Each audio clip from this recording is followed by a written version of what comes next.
फतेह प्रवान होवे। वाहिगुरु जी का खालसा, वाहिगुरु जी की फतेह। निहायत दुख की घड़ी है, निहायत गम का मुकाम है। साडे बड़े इज्जत माप मेरे पिता सरदार गुरदास सिंह बादल साहब कुछ दिन पहला अपने मालक ते खालक कोले चले गए। पंजाबी दे एक बड़े मशहूर सूफी शायर मियाँ मोहम्मद बख्श फरमाते ने, आखे उच्चियां लम्मियां टालियां ते घणियां जिन्हां दियां छावां, हर शह बाजारों लभ सी ते नहीं लभदियां सरमावां। मां मरे तां पेके मुकदे, बाप मरे घर वेला, शाला वीर किसे दा ना मरे। मुक जांदा है मेला, मुक जांदा है मेला। सरदार गुरदास सिंह बादल साहब की याद दे विच 2 दिन पहला असी एक टाली का बूटा लाया सी। और जेड़े असी जिमीदारा बिरादरी के लोग हैं, साडे विच ये गल आम है कि जो कोई बहुत बड़ा बूटा हुंदा है, उहदे थल्ले कोई छोटा पौधा जिहड़ा है वो नहीं उगदा। दास जी की बहुत वड्डी छां सीगी, पर दास जी ने अपनी उस बड़ा तनावार जिहड़ा दरखत सीगा, पर दास जी ने दर्जना उन्होंने दोस्त ऐसे सी जिन्होंने उन्होंने अपनी छां दे विच वो वड्डा कीता। और परमात्मा ने उन्होंने शख्सियत दे विच एक खास पहलू रखा सी कि वो परमात्मा की जिहड़ी मखलूक है, जनता है, उहदे नाल प्यार करते सी ते नेक मशवरा दिंदे सी। मैनूं अज दुख इस गल दा है कि बहुत सारे इत्थे दास जी के दोस्त है जिहड़े अज इत्थे पहुंच नहीं सके इस वबा के कारण, इस बीमारी के कारण। अज वो दास जी की जिहड़ी मुखलसी दोस्ती सी उस तो महरूम हो गए। किसी ने अरस्तू नूं पुछया, जिन्हों आप अंग्रेजी एरिस्टोटल कह दिंदे हैं, कि मर्द बुढ़ा किदों हुंदा है, तो अरस्तू ने जवाब दिता जदों उहदा बाप चला जाए। ते अज वो मनप्रीत जिहड़ा कि दुनिया का वड्डी तो वड्डी जिहड़ी चैलेंज सी, वो खुशी खुशी कबूल कर लेंदा सी, क्योंकि उस मनप्रीत नूं पता सी कि मेरे पिछे मेरी मां दियां दुआवां, मेरे पिछे मेरे बाप का बेपनाह हौसला जिहड़ा है वो मेरे पिछे है। अज वही मनप्रीत अज तुहाडे सामने खड़ा है और अपने आप नूं कमजोर ते बुढ़ा महसूस कर रहा है। हजरत मूसा जिहड़े कि सब तो लाडले नबी सन, परमात्मा के जिहड़े पैगंबर जिन्होंने मोजिस कहते हैं अंग्रेजी यहूदी धर्म के जिहड़े बानी ने, रब नाल गल्लां करन जाया करते सी तूर पहाड़ ते एक दिन मां हजरत मूसा की मां उन्हों का इंतकाल हो गया। ते हजरत मूसा कई दिनों बाद जो तूर पहाड़ ते रब नाल गल्लां करन गए तब पैर फिसल गया ते गैब चो आवाज आई कि मूसा संभल के, मूसा होश कर, हुण तेरी मां नहीं बची जिहड़ी तेरे लिए हथ चक के दुआवां करती है। ये रब ने मूसा नूं कहा। अज मेरी मां जिहड़ी कि मेरा रात नूं इंतजार करती सी, 2 बजे जो मैं रात नूं घरे आउंदा तो मेरी मां ने पुछना, मनप्रीत तेरे वास्ते मैं रोटी बना दा। मेरा बाप जिहड़ा है वो अज है नहीं, हालांकि बीमार तो मेरा बाप सीगा ते अरदास ते दुआ वास्ते हथ उठते सी, वो मेरे वास्ते उठते सी।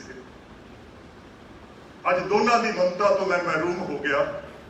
पर रब का एक वादा इंसान नाल कि मां बाप दे विच किन्ने भी गुनाह होण, रब कहंदा किन्ने भी गुनाहगार मां बाप होण, जे मां बाप अपनी औलाद वास्ते दुआ करते हैं तो मैं उस दुआ को कबूल कर लूंगा।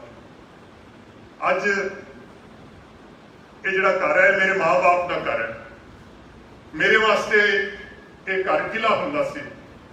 ਦਾਸ ਜੀ ਦੇ ਅੱਜ ਚਲੇ ਜਾਣ ਨਾਲ ਇਸ ਕਿਲੇ ਦੇ ਸਾਰੇ ਕਮਰੇ ਸੁੰਨੇ ਪੈ ਗਏ। ਇਹ ਕਿਲਾ ਜਿਹੜਾ ਹੈ ਮੇਰੇ ਵਾਸਤੇ ਢਹਿ ਗਿਆ, ਕਿਉਂਕਿ ਅੱਜ ਦੁਨੀਆ ਤੇ ਮਨਪ੍ਰੀਤ ਵਾਸਤੇ ਇੰਤਜ਼ਾਰ ਕਰਨ ਵਾਸਤੇ ਕੋਈ ਬੰਦਾ ਨਹੀਂ ਬਚਿਆ। ਔਰ ਜੇ ਕਿਤੇ ਮੈਨੂੰ ਰੱਬ ਮਿਲ ਜੇ, ਕਿਤੇ ਰੱਬ ਮੈਨੂੰ ਟੱਕਰ ਜੇ, ਤਾਂ ਮੈਂ ਰੱਬ ਨੂੰ ਕਹੂੰਗਾ ਕਿ ਰੱਬਾ ਮੇਰੀ ਤੂੰ ਸਾਰੀ ਦੌਲਤ ਲੈ ਲਾ, ਮੇਰੀ ਤੂੰ ਸਾਰੀ ਸ਼ੋਹਰਤ ਲੈ ਲਾ, ਮੇਰੇ ਸਾਰੇ ਅਹੁਦੇ ਲੈ ਲਾ, ਮੇਰੇ ਮਾਂ-ਬਾਪ ਮੈਨੂੰ 4 ਦਿਨਾਂ ਵਾਸਤੇ ਮੈਨੂੰ ਮੋੜ ਦੇ। ਔਰ ਮੇਰੇ ਲਈ ਇਹ ਘਾਟੇ ਦਾ ਸੌਦਾ ਨਹੀਂ ਹੋਊਗਾ, ਮੇਰੇ ਲਈ ਇਹ ਨਫੇ ਦਾ ਸੌਦਾ ਹੋਊਗਾ। ਔਰ ਅੱਜ ਇੱਥੇ ਮੇਰੇ ਚਾਚੇ ਬੈਠੇ ਹੈ, ਮੇਰੇ ਤਾਇਆ ਜੀ ਬੈਠੇ ਹੈ, ਮੇਰੇ ਨਾਨਕੇ ਬੈਠੇ ਹੈ, ਸਾਡੇ ਜਵਾਈ ਬੈਠੇ ਹੈ। ਔਰ ਮੈਂ ਅੱਜ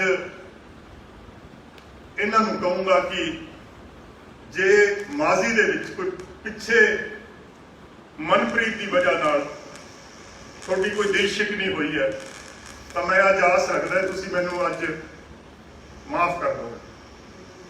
ਔਰ ਜੋ ਬਕਾਇਆ ਜ਼ਿੰਦਗੀ ਬਚੀ ਹੈ, ਬਕਾਇਆ ਜ਼ਿੰਦਗੀ ਮੈਂ ਤੁਹਾਡਾ ਤਾਬਿਆਦਾਰ ਰਹੂੰਗਾ ਕਿ ਮੈਂ ਸਾਰੇ ਕੁਨਬੇ ਨੂੰ ਅੱਜ ਮੈਂ ਵਾਅਦਾ ਕਰਦਾ। ਔਰ ਮੈਂ ਮੇਰੇ ਇੱਥੇ ਕੁਨਬੇ ਦੇ ਹੋਰ ਵੀ ਬੱਚੇ ਬੈਠੇ ਹੈ, ਮੈਂ ਉਹਨਾਂ ਨੂੰ ਵੀ ਅੱਜ ਮਸ਼ਵਰਾ ਦਊਂਗਾ। ਉਹ ਖੁਸ਼ਨਸੀਬ ਜਿਹੜੇ ਬੱਚੇ ਮੇਰੇ ਕੁਨਬੇ ਦੇ ਜਿਨ੍ਹਾਂ ਦੇ ਮਾਂ-ਬਾਪ ਅੱਜ ਵੀ ਹਾਜ਼ਰ ਹੈ, ਇਹ ਮਾਂ-ਬਾਪ ਜਿਹੜੇ ਹੈ ਇਹ ਰੱਬ ਦੀ ਇਮਾਨਤ ਹੁੰਦੇ ਹੈ। ਇਹਨਾਂ ਨੇ ਸਦਾ ਨਹੀਂ ਰਹਿਣਾ। ਜਿੰਨਾ ਚਿਰ ਤੁਹਾਡੇ ਮਾਂ-ਬਾਪ ਜ਼ਿੰਦਾ ਹੈ ਤੁਸੀਂ ਉਹਨਾਂ ਦੀ ਸੇਵਾ ਕਰਿਆ ਜੇ। ਔਰ ਜਿਹੜਾ ਦਿਨ ਅੱਜ ਮੇਰੇ ਤੇ ਆਇਆ ਇਹ ਦਿਨ ਅੱਜ ਕਿਸੇ ਦਿਨ ਤੁਹਾਡੇ ਤੇ ਨਹੀਂ ਆਊਗਾ। ਇਸ ਕਰਕੇ ਇਹ ਟਾਈਮ ਨੂੰ ਤੁਸੀਂ ਇਹ ਜ਼ਾਇਆ ਨਾ ਜਾਣ ਦਿਆ ਜੇ। ਮਾਂ-ਬਾਪ ਦੀ ਜਿਹੜੀ ਖਿਦਮਤ ਹੈ ਇਹ ਕਰਨੀ ਹੈ। ਤੇ ਮੀਆਂ ਸਾਹਿਬ ਫਰਮਾਉਂਦੇ ਹੈ ਕਿ ਆ ਲੈ ਯਾਰ ਹਵਾਲੇ ਰੱਬ ਦੇ, ਤੇ ਮੇਲੇ 4 ਦਿਨਾਂ ਦੇ, ਮੇਲੇ 4 ਦਿਨਾਂ ਦੇ, ਉਸ ਦਿਨ ਈਦ ਮੁਬਾਰਕ ਹੋਸੀ, ਜਿਸ ਦਿਨ ਫੇਰ ਮਿਲਾਂਗੇ। ਸਭ ਤੋਂ ਵਧੀਆ ਦਿਨ ਹੋਊਗਾ ਜਿਸ ਦਿਨ ਮਨਪ੍ਰੀਤ ਫੇਰ ਇੱਕ ਵਾਰੀ ਆਪਣੇ ਮਾਂ-ਬਾਪ ਨੂੰ ਮਿਲੂਗਾ। ਔਰ ਮੈਂ ਬਾਦਲ ਸਾਹਿਬ ਬੈਠੇ ਹੈ, ਬਾਦਲ ਸਾਹਿਬ ਜੇ ਤੁਹਾਡੇ ਦਿਲ ਨੂੰ, ਵੈਸੇ ਤਾਂ ਮੈਂ ਦਿਲਾਸਾ ਦੇ ਨਹੀਂ ਸਕਦਾ, ਪਰ ਜੇ ਤੁਹਾਡੇ ਦਿਲ ਨੂੰ ਇਸ ਗੱਲ ਨਾਲ ਦਿਲਾਸਾ ਆਉਂਦਾ ਹੋਵੇ ਤਾਂ ਸਰਦਾਰ ਗੁਰਦਾਸ ਸਿੰਘ ਬਾਦਲ ਸਾਹਿਬ ਦੀ ਜਿਹੜੀ ਸਭ ਤੋਂ ਵੱਡੀ ਵਫਾਦਾਰੀ ਸੀ ਉਹ ਤੁਹਾਡੇ ਨਾਲ ਸੀ, ਉਹ ਮੇਰੇ ਨਾਲ ਨਹੀਂ ਸੀ। ਮੈਂ ਦੂਜੇ ਨੰਬਰ ਤੇ ਆਉਂਦਾ ਸੀ। ਔਰ ਮੈਂ ਜਿੰਨੇ ਵੀ ਅੱਜ ਦੋਸਤ, ਰਿਸ਼ਤੇਦਾਰ, ਸੱਜਣ ਮਿੱਤਰ, ਬਾਦਲ ਸਾਹਿਬ ਜੇ ਤੁਸੀਂ ਇਜਾਜ਼ਤ ਦੇ ਦਿਓ ਤਾਂ ਮੈਂ ਕਿਸੇ ਦਾ ਨਾਂ ਨਹੀਂ ਲਵਾਂਗਾ, ਕਿਉਂਕਿ ਜੇ ਕਿਸੇ ਦਾ ਨਾਂ ਰਹਿ ਗਿਆ ਤਾਂ ਮੇਰੇ ਮਨ ਨੂੰ ਠੇਸ ਪਹੁੰਚੂਗੀ। ਤੁਸੀਂ ਇੱਥੇ ਆਏ, ਇੰਨੀ ਗਰਮੀ ਚੱਲ ਕੇ ਆਏ। ਡਾਇਰੈਕਟਰ ਜਨਰਲ ਪੁਲਿਸ ਪੰਜਾਬ ਉਹ ਆਪਣੀ ਅਹਿਲੀਆ ਨਾਲ ਆਏ। ਔਰ ਗ੍ਰੰਥਾਂ 'ਚ ਲਿਖਿਆ ਕਿ ਮਾਂ-ਬਾਪ ਜਿਹੜੇ ਹੁੰਦੇ ਆ, ਇਹ ਮੈਂ ਖੁਦ ਪੜ੍ਹਿਆ, ਮਾਂ-ਬਾਪ ਛੋਟੇ ਰੱਬ ਹੁੰਦੇ ਆ। ਰੱਬ ਜਦੋਂ ਆਪਣਾ ਜ਼ਿਕਰ ਕਰਦਾ ਹੈ ਗ੍ਰੰਥਾਂ 'ਚ ਤਾਂ ਫੌਰਨ ਬਾਅਦ ਮਾਂ-ਬਾਪ ਦਾ ਜ਼ਿਕਰ ਕਰਦਾ। ਔਰ ਹਰ ਧਰਮ ਦੇ ਵਿੱਚ ਜ਼ੋਰ ਜਿਹੜਾ ਹੈ ਉਹ ਮਾਂ-ਬਾਪ ਦੇ ਰਿਸ਼ਤੇ ਨੂੰ। ਔਰ ਮੈਂ ਸਾਰੀ ਉਮਰ ਆਪਣੀ ਮਾਂ ਨੂੰ ਕਦੇ ਦਾਸ ਜੀ ਦੇ ਸਾਹਮਣੇ ਉੱਚੀ ਆਵਾਜ਼ 'ਚ ਬੋਲਦਿਆਂ ਨਹੀਂ ਸੁਣਿਆ। ਔਰ ਮੈਂ ਸਾਰੀ ਉਮਰ ਦੇ ਵਿੱਚ ਮੈਂ ਦਾਸ ਜੀ ਨੂੰ ਆਪਣੀ ਮਾਂ ਨਾਲ ਕਿਤੇ ਕੋਈ ਸਖਤ ਲਹਿਜ਼ੇ ਨਾਲ ਮੇਰੀ ਹਾਜ਼ਰੀ 'ਚ ਦਾਸ ਜੀ ਨੇ ਨਹੀਂ ਕਿਤੇ ਗੱਲ ਕੀਤੀ। ਔਰ ਜਿਹੜੀ ਵਫਾ ਉਹਨਾਂ ਨੇ ਜ਼ਿੰਦਗੀ 'ਚ ਇੱਕ ਦੂਜੇ ਨਾਲ ਕੀਤੀ, ਔਰ ਅਗਲੀ ਜ਼ਿੰਦਗੀ ਦੇ ਵਿੱਚ ਵੀ ਉਹਨਾਂ ਨੇ ਵਫਾ ਕੀਤੀ, ਔਰ ਇਕੱਠੇ ਹੀ ਉਹ ਚਲੇ ਗਏ। ਔਰ ਮੈਨੂੰ ਇਸ ਗੱਲ ਦਾ ਅਹਿਸਾਸ ਹੈ ਕਿ ਇਹ ਨਿਜ਼ਾਮ-ਏ ਕੁਦਰਤ ਹੈ। ਰੱਬ ਦੇ ਭਾਣੇ ਦੇ ਅੱਗੇ ਇਨਸਾਨ ਨੂੰ ਸਿਰ ਝੁਕਾਉਣਾ ਪੈਂਦਾ, ਕਿਉਂਕਿ ਇਹ ਪਰਮਾਤਮਾ ਦਾ ਅਸੂਲ ਹੈ, ਇਹ ਕੁਦਰਤ ਦਾ ਨਿਜ਼ਾਮ ਹੈ। ਦੇਵੀ ਦੇਵਤੇ, ਪੀਰ ਪੈਗੰਬਰ, ਰਿਸ਼ੀ ਮੁਨੀ, ਉਹਨਾਂ ਨੇ ਇਸ परमात्मा दे इस उसूल की उलंघना नहीं की। बहरहाल मेरा अज ये धर्म है, मेरा एक फर्ज है कि जिन्हें भी दास जी के दोस्त है, जिन्हें भी दास जी के प्यार करने वाले है, मैं दास जी वर्गा तो नहीं बन सकता, पर मेरा थोड़े नाल वादा, विश्वास, भरोसा, यकीन, तसल्ली, एतबार है कि मेरी हर मुमकिन कोशिश होएगी कि मैं अपने शफीक बाप दे नक्शे कदम ते चल सका। गुनाहगार इंसान है, पर गुरु महाराज अगे अज अरदास करदा है कि रब्बा जिन्ने भी अज पंजाब के लोग जिन्हों ने अज दास जी की अज इस अंतिम घड़ी के विच दास जी लई अरदास या दुआ वास्ते हथ खड़े है, और जिन्ने भी अज तुसी बादल पिंड, हालांकि ये बड़ी खतरनाक, बड़ी भयानक बीमारी है और बड़े बड़े मुल्क जिहड़े है बेवस है इसके सामने, पर बहरहाल तुसी फिर भी घरे चल के आ गए। मैं गुरु महाराज अगे अरदास करदा है कि गुरु महाराज आप सब नूं खुश रखे,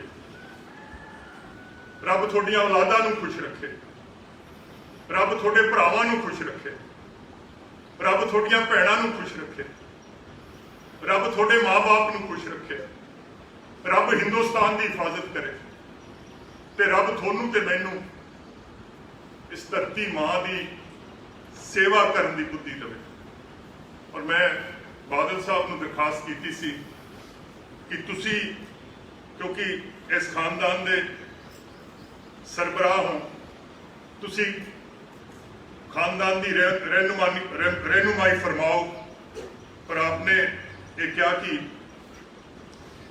मेरा मन भरिया हुआ है, मैं माइक के अगे नहीं खड़ा हो सकता। और ये ठीक है कि जिस तरह मियाँ मोहम्मद बख्श ने कहा कि जिन्हों के वीर विछड़ जाते हैं, फिर ऐ लगता जिवें मेले मुक गए। सो मैं आप सब का इत्थे पहुंचने ते मैं बहुत बहुत रस्मी तौर पर नहीं, दिली तौर पर मैं थोड़ा शुक्रिया अदा करदा है। थोड़े आउण नाल साडे जख्मां ते मलम लगी है, और मेरे मन च एक बहुत बड़ा वहम है, और इस वहम नूं तुसीं नज़रअंदाज ना करिया जे कि लंगर जिन्ना भी कोई दाल रोटी है, जिन्नी क मेरे च बसात, जिन्नी क मेरी हैसियत ते औकात है, लंगर का एहतमाम किया गया है, जिन्नी क मेरी हैसियत ते औकात है, मैं अपने माँ बाप की खिदमत ते सेवा करने की कोशिश की। हालांकि मैनू इस गल का भी एहसास है कि मैं भावें किन्नी भी उन्होंने सेवा की, मैं उन्होंने हक जिहड़ा है वो अदा नहीं कर पाया। तो मेरा ये वहम है कि जे तुसी रोटी खा जाओगे तो यदा पुण्य जिहड़ा है ये मेरे माँ बाप नूं लग जाएगा। और हाजरीन, एक मेरा छोटा जिहा एक फर्ज होर रह गया, वो फर्ज है कि दास जी जो बीमार होए तो हस्पताल दे विच उत्थे doctor Kalra, doctor Kaushik, doctor Batra, paramedical का स्टाफ, छोटिया छोटिया बच्चियां सन, बेटी गुरप्रीत ते बेटी प्रभजोत, उन्होंने दास जी की इन्नी सेवा की कि मैनू लगता है धी पुत भी उन्होंने सेवा उस तरह नहीं कर सकता जिन्नी कि उस मैडिकल ते पैरामैडिकल स्टाफ ने की। और साडे पिंड रविंदर पीटी, डॉक्टर रविंदर, छोटा काला, चीमा, गौरव, उन्होंने नाल शम्मी, और जेड़े भी हनुमान, जेड़े बच्चे दास जी की सेवा करते सी, और इस तो अलावा डॉक्टर अमित अरोड़ा, मैनू लगता है 15-15 घंटे खड़े रहना। और जे मैं किसी का नाम भुल गया जिन्होंने दास जी की सेवा की है तो मैं उस गल की माजरत चाहना। रब इन्हों भी सारिਆਂ ਨੂੰ बरकत च रखे, खुश रखे। एक बार फिर थोड़ा सारिਆਂ ਦਾ साडे घर च आउण च थोड़ा मैं धन्नवाद ते शुक्रिया करदा। वाहिगुरू जी का खालसा, वाहिगुरू जी की फतेह।